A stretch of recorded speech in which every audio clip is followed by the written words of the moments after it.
Hey guys, Tim Janik here, and a topic I wanted to talk about today is your hip pain causing your foot problem? Okay, so what we've seen in the past is people come in with plantar fasciitis and they're complaining about their foot hurting, and they're doing everything they can do, orthotics, changing their shoes, stretching, doing all these things, and usually what they're doing is they're stretching their calves or stretching their foot, taking a ball, rolling a lacrosse ball. We've heard it all. Freezing a bottle in the freezer and then rolling their foot on top of that. All kinds of things, okay?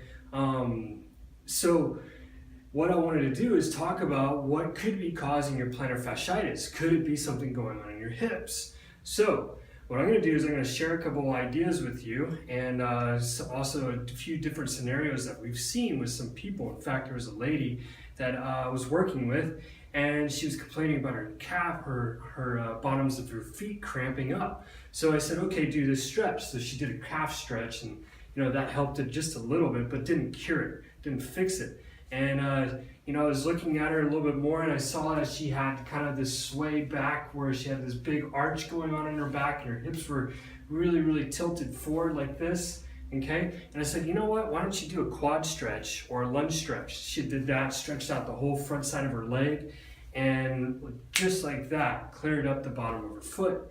Okay, that doesn't happen with everybody, but that's a good start, because a lot of times where we think the pain is, which is the bottom of the foot, may not be the cause of the problem. So I wanted to share a couple things with you.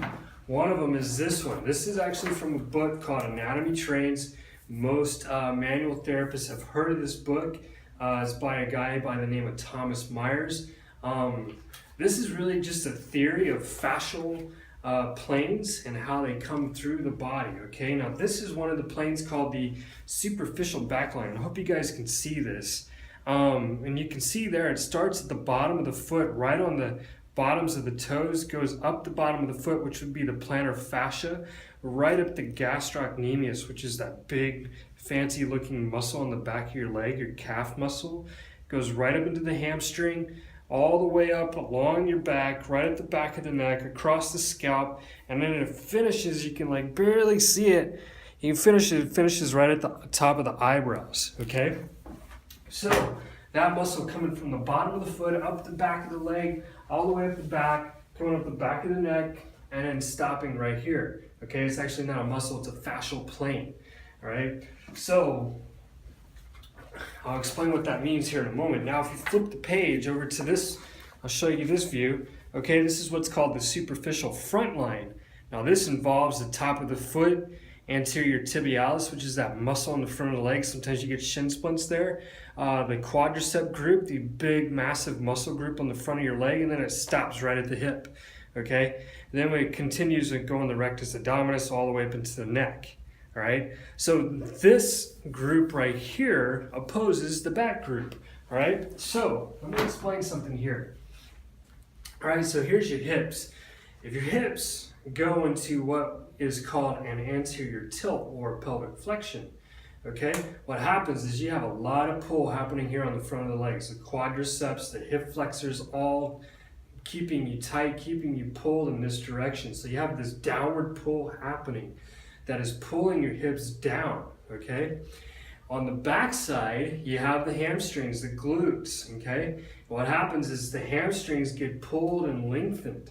All right, so some of you might be having some hamstring issues along with your plantar fasciitis. If that's happening, then what you got to do is start correcting what's going on here up in front. Okay, so then the hamstrings get tight, they get elongated, then guess what? That pulls right down into the calves, and guess where that pulls into? The bottom of your foot.